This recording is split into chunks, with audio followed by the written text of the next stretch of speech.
तत्वों के आवर्ती गुण, पीरियोडिक प्रॉपर्टीज ऑफ एलिमेंट। आवर्त नियम के अनुसार तत्वों को उनकी परमाणु संख्या के बढ़ते हुए क्रम में व्यवस्थित करने पर तत्वों के गुणों में आवर्तिता, पीरियोडिसिटी पाई जाती है। बढ़ती हुई परमाणु संख्या के साथ इलेक्ट्रॉनिक विन्यास की पुनरावृत्ति ही गुणों की आवर्तिता का आधार है। आवर्त सारणी में जब हम वर्ग के ऊपर से नीचे की ओर बढ़ते हैं तथा आवर्त में बाईं से दाईं ओर बढ़ते हैं, तब हमें तत्वों के भौतिक व रासायनिक गुणों में नियमित परिवर्तन मिलते हैं। इसी में पहला देखते हैं संयोजकता, वैलेंसी। संयोजकता तत्वों के महत्वपूर्ण गुणधर्म है। इसे तत्व के इलेक्ट्रॉनिक विन्यास के आधार पर समझा जा सकता है। किसी तत्व के बाह्यतम कोश में उपस्थित इलेक्ट्रॉनों की संख्या या अष्टक पूर्ण करने के लिए आवश्यक इलेक्ट्रॉनों की संख्या संयोजकता कहलाती है। समूह में नीचे की ओर तथा आवर्त में बाईं से दाईं ओर जाने पर संयोजकता में हमको परिवर्तन दिखाई देता है। जैसे यहाँ देखते हैं एक सारणी में ये हाइड्राइड ये तत्व है और ये हाइड्राइड है। Lithium, barium, boron, carbon, nitrogen, oxygen, fluorine और नियान। इसमें इसकी संयोजकता 1 है, बेरियम का 2 है, बोरान का 3 है, कार्बन का 4, नाइट्रोजन का 3, ऑक्सीजन का 2 और फ्लोरीन का 1 और नियान का 1। इसमें 1 2 3 4 1 2 3 4 ऐसा। तो इसमें क्या दिखाई पड़ रहा है कि इस सारणी में तत्व तथा उनके हाइड्राइड के द्वारा समझते हैं तो हमको आवर्त सारणी के दूसरे आवर्त में हाइड्रोजन के सापेक्ष तत्वों की संयोजकता 1 से 4 तक बढ़ती है और फिर 0 तक घटती है। ठीक, जैसे उसमें देखें 4 के बाद 3 2 1 0 आया है ना। इसमें तत्वों की इलेक्ट्रॉनिक विन्यास, जैसे कार्बन का परमाणु संख्या 6 है, उसका इलेक्ट्रॉनिक विन्यास 2 4 होगा। तो इसको अष्टक पूर्ण करने के लिए इसके या बाह्यतम कोश में इसके जो इलेक्ट्रॉन की संख्या 4 है, इसकी संयोजकता कितनी है? 4। इसी प्रकार ऑक्सीजन 8 है तो उसका इलेक्ट्रॉनिक विन्यास 2 6 हो जाएगा। इसको अष्टक पूर्ण करने के लिए 2 इलेक्ट्रॉन की आवश्यकता होगी, अतः इसकी संयोजकता 2 है। अब देखते हैं परमाणु का आकार, एटॉमिक साइज। अलग अलग तत्वों के परमाणुओं का आकार भी अलग अलग होता है। उनके आकारों की तुलना उनकी परमाणु त्रिज्याओं के मान के आधार पर की जाती है। परमाणु त्रिज्या से तात्पर्य है परमाणु के नाभिक के केंद्र से उसके बाह्यतम इलेक्ट्रॉन जो इलेक्ट्रॉनिक कोश के बीच की दूरी है। समूह में ऊपर से नीचे जाने पर परमाणु का आकार बढ़ता है। इसका कारण है कि नीचे जाने पर एक नया कोश जुड़ जाता है। इसे नाभिक और बाहरी कोश के बीच की दूरी भी बढ़ जाती है। यहाँ देखेंगे जैसे सोडियम परमाणु त्रिज्या 186 है, मैग्नीशियम 160 है, एल्युमिनियम 143 है, सिलिकॉन 117 है, फास्फोरस का 110 है, सल्फर का 104 है और क्लोरीन का 99 है। तो आवर्त में बाईं से दाईं ओर जाने पर परमाणु त्रिज्या घटती है।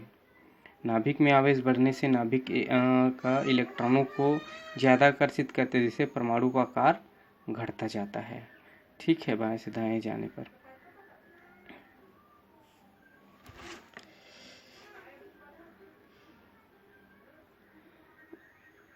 अब हम देखते हैं धात्विक एवं अधात्विक गुणधर्म। तो अब तक जो 118 तत्वों की खोज की जा चुकी है और प्रत्येक तत्व अपने कुछ लाक्षणिक गुण रखते हैं। इसमें कुछ न कुछ लाक्षणिक गुण होता है। इन्हीं गुणों के आधार पर प्रारंभ में तत्वों को मुख्य रूप से 2 भागों में बांटा गया था, धातु एवं अधातु। जैसे द्वितीय आवर्त में lithium, barium, boron, carbon, nitrogen, oxygen और फ्लोरीन का है। इसकी परमाणु संख्या लिथियम का 3, बेरियम का 4, बोरान का 5, कार्बन का 6, नाइट्रोजन का 7, ऑक्सीजन का 8 और फ्लोरीन का 9। तो ये है। तो यहाँ पर लिथियम, बेरियम बोरान इस धातु, कार्बन, नाइट्रोजन, ऑक्सीजन ये अधातु के अंतर्गत आते हैं। जैसे जो तत्व इलेक्ट्रॉन त्याग कर धन आयन बनाते हैं वो धातु कहलाते हैं। इसमें जैसा लोहा है, तांबा है, सोडियम है। और जो तत्व इलेक्ट्रॉन ग्रहण कर ऋण आयन बनाते हैं वे अधात्मिक कहलाते हैं। जैसे ऑक्सीजन है, क्लोरीन है, ठीक है, ये अधातु है। आधुनिक आवर्त सारणी में देखते हैं एक टेढ़ी मेढ़ी रेखा जो बनती है उसमें धातुओं को अधातुओं से अलग करती है। इस रेखा पर कुछ धातुएं स्थित है।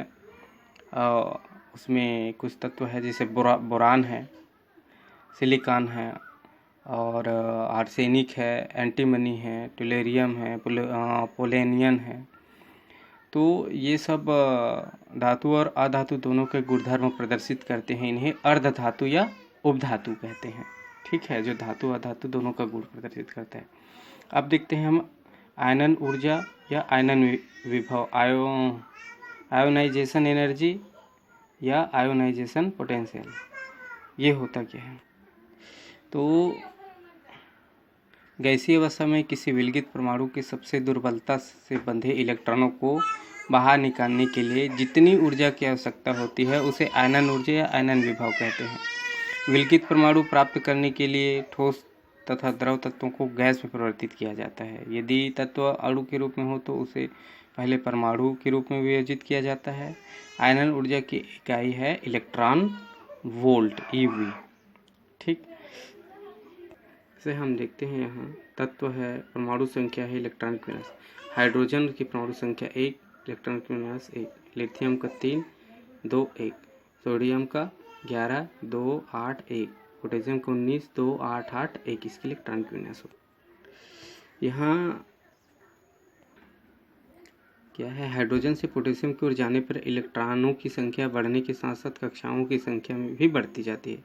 इसलिए नाभिक के अंतिम इलेक्ट्रॉनों से दूरी बढ़ जाती है, जिसके कारण बाहरी जो कोश से इलेक्ट्रॉन को निकालने के लिए कम ऊर्जा की आवश्यकता होती है। अतः वर्ग में ऊपर से नीचे आने पर आयनन ऊर्जा का मान कम हो जाता है। अब हम देखते हैं इलेक्ट्रॉन बंधुता, इलेक्ट्रॉन एफिनिटी।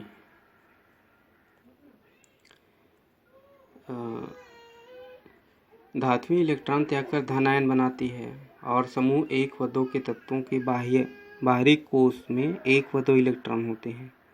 ये इलेक्ट्रॉन त्याग कर एक संयोजी यानी धन 1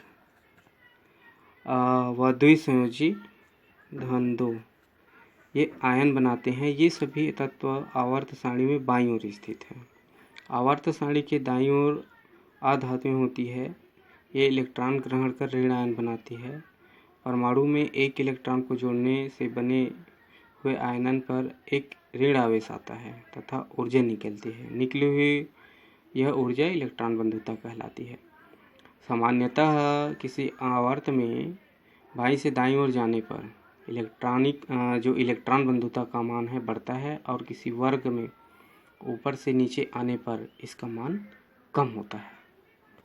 इसके बाद देखते हैं विद्युत ऋणता, इलेक्ट्रोनेगेटिविटी। यदि दो अलग अलग प्रकार के परमाणुओं के बीच एक सहसंयोजक बंध हो तो किसी एक परमाणु की साझे के इलेक्ट्रॉन युग्म को अपनी ओर आकर्षित करने की प्रवृत्ति दूसरे परमाणु की इस प्रवृत्ति से अधिक होती है। अर्थात एक परमाणु की प्रवृत्ति अधिक होती है यदि सहसंयोजक बंधन आता है। तो जैसे यहाँ देखते हैं हाइड्रोक्लोरिक अम्ल है, हाइड्रोजन और क्लोरीन। तो अणु में साझे का एक इलेक्ट्रॉन युग्म है। इसमें क्लोरीन परमाणु हाइड्रोजन परमाणु की अपेक्षा साझे के इलेक्ट्रॉन युग्म को अधिक आकर्षित करता है। ठीक है, इसलिए इलेक्ट्रॉन युग्म क्लोरीन के अधिक निकट रहता है। वह परमाणु जो साझे के इस इलेक्ट्रॉन युग्म को अपनी ओर आकर्षित करता है अधिक ऋण विद्युत कहलाता है और वह आंशिक ऋण आवेशित हो जाता है। ठीक है, जो अपनी ओर आकर्षित करता है, यहाँ क्लोरीन अपनी ओर आकर्षित करता है, ठीक, और अधिक ऋण विद्युती है वो, और आंशिक ऋण आवेशित भी हो जाता है। अतः किसी यौगिक के अणु में उसके किसी परमाणु द्वारा साझे के इलेक्ट्रॉन युग्म को अपनी ओर आकर्षित करने की प्रवृत्ति को विद्युत ऋणता कहते हैं। सामान्यतः किसी आवर्त में बाईं से दाईं ओर जाने पर विद्युत ऋणता बढ़ती है और किसी वर्ग में ऊपर नीचे आने पर इसका मान कम हो जाता है। ठीक है। इलेक्ट्रॉन बंधुता और विद्युत ऋणता एक दूसरे से भिन्न है। विद्युत ऋणता सहसंयोजक बंध से जुड़े दो परमाणुओं के साझे के इलेक्ट्रॉन युग्म को किसी एक परमाणु द्वारा आकर्षित करने का गुण है, अतः यह सापेक्ष संख्या है तथा इसकी कोई इकाई नहीं होती। जबकि इलेक्ट्रॉन बंधुता स्वतंत्र गैसीय परमाणु में एक इलेक्ट्रॉन जोड़ने पर मुक्त ऊर्जा है, जिसकी इकाई है इलेक्ट्रॉन वोल्ट eV। ठीक है। तो आज ये अध्याय कंप्लीट होता है तत्वों का आवर्ती वर्गीकरण। नेक्स्ट क्लास में हम देखेंगे पारिस्थितिक तंत्र अध्याय 5 को। ठीक।